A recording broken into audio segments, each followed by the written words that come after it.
all the rides that are worth anything are shut down due to the wind, which has been blowing for 4 hours now.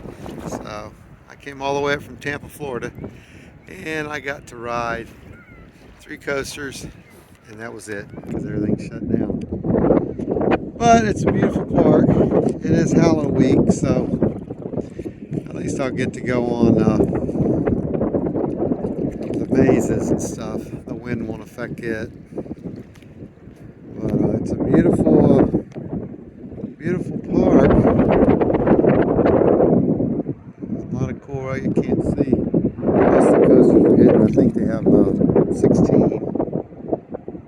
But that one there, Top Thrill Dragster, they had to shut it down because it hit a guy in the head, and they said he's brain damaged.